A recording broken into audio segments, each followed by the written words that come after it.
everyone, my name's Brenda, and you can see me at my blog called justabitfrayed.com. Today I'm going to teach you a really cool technique, and we're going to be making strip-pieced half-square triangles. So you can use the strip-piecing technique on a block on its own, or I'm going to show you how you can take this, make it a little bit improvisational, or you make it into a half-square triangle block for your projects. So the first thing we're going to need is some strips for our strip-piecing block. I have cut 6 1.5-inch strips in a gradient of solid colors, but you can see in my quilt in the background my Boats, Boats, Boats pattern, which was one of the free patterns online for the Modern Quilt Guild. I used different size strips. This is great for using your scraps. You can just take any scrap that you have, cut it into a strip. You don't even have to use a ruler with this, and they don't have to be a specific size. But for this project, I am going to use these at 1.5 inches to make a 6-inch finished block. So once we've picked out our fabrics, we're going to start sewing them together. So I'd like to sew these 2 strips together at a time, which makes it easier when you're going to be ironing them. I'm using a 1/4 inch piecing foot on this machine that has no guide. If you'd like a guide, that will work as well. I just happen to like it without the guide so I can see what I'm doing better on this machine. I'm using a cotton piecing thread, and I also like to make my strips a little bit too big. You can see how long these are. Sometimes you can make 2 blocks at a time this way, which makes everything go a little bit faster. If you're going to be using the same colors over and over in the blocks, you can use really long strips and then cut them down to the size that you need, which I think is really cool. You can pin these strips if you want, but I do not. And if you're doing more of an improvisational quilt, then you don't have to be as careful with your 1/4 inch seam, and you may have different size blocks.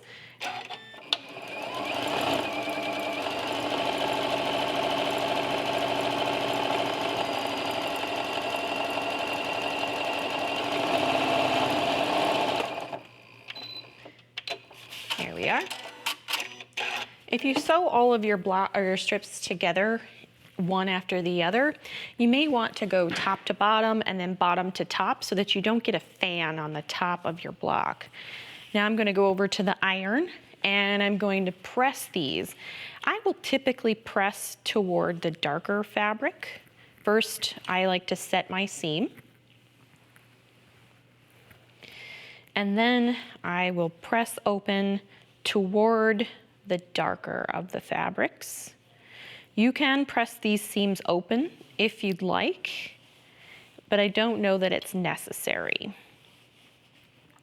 Another really handy thing that you can use is a pressing tool. It's like a little wooden roller that will sometimes make the trips back and forth to the ironing station a little bit less. And you can use a spray starch if you'd like instead of no starch or water.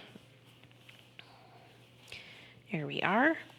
And once we have our 3 strips sewn, pressed open or pressed to the side, we are going to sew these together.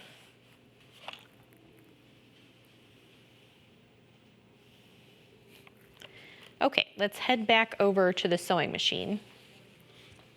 We'll sew these together in gradient order.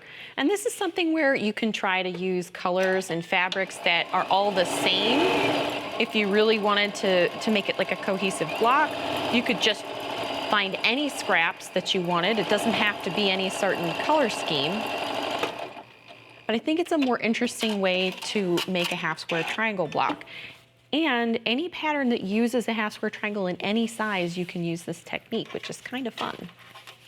It just adds a little bit more interest, and I think we all have a lot of scraps in our sewing room that may need to be used up.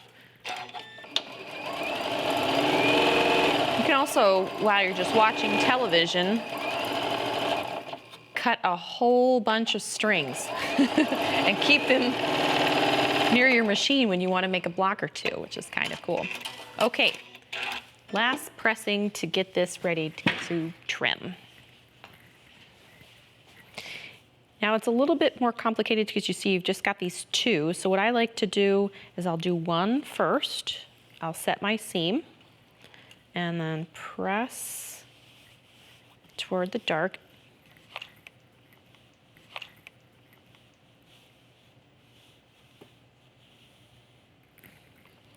Okay, so then once this is all pressed, you would trim your block. This block happens to be 6.5 inches, so it should measure 6.5 inches this way, and then I will trim it to 6.5 inches on my block. So the next step to making your block pieced, you want to make a solid block or a background block that's the same size as your strip pieced block. This is the 6.5 inch plain block of solid white, and I already drew a line with a water-soluble pencil from corner to corner. So what we're going to do next is we're going to create a half square triangle block. You may already know how to do this. If you have different methods of making half square triangles, go ahead and do it however you like, but I'm going to do a pretty traditional method where we're going to put these two blocks together and we're going to sew a 1/4 inch seam on either side of our line. So let's go back over to the sewing machine.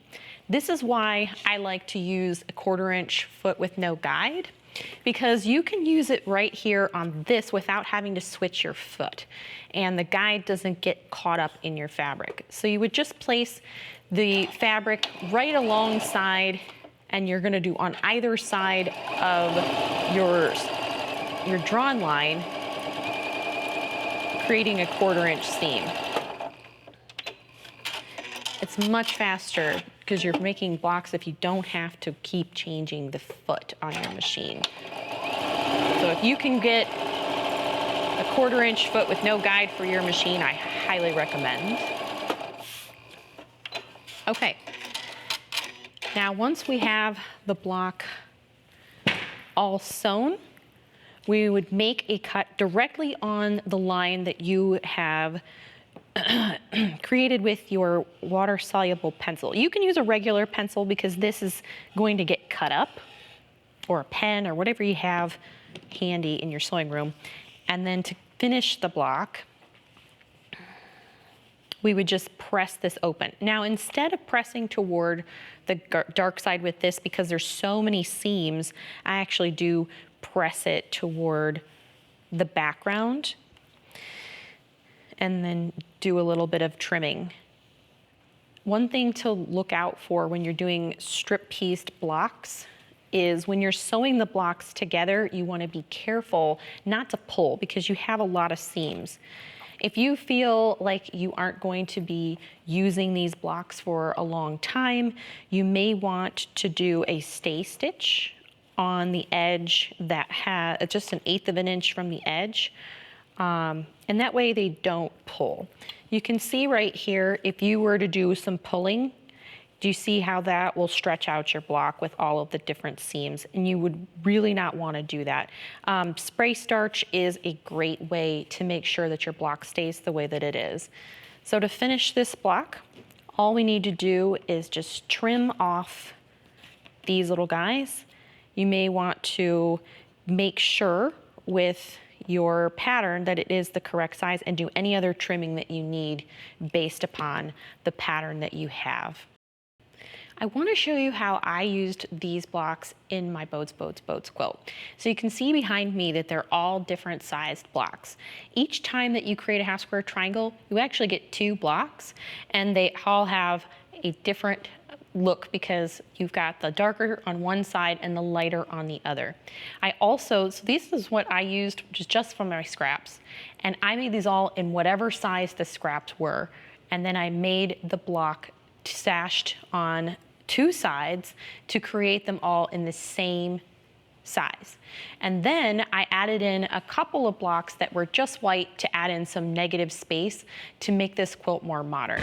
So that's my technique on how to make strip pieced half square triangles, and you can make it yours too.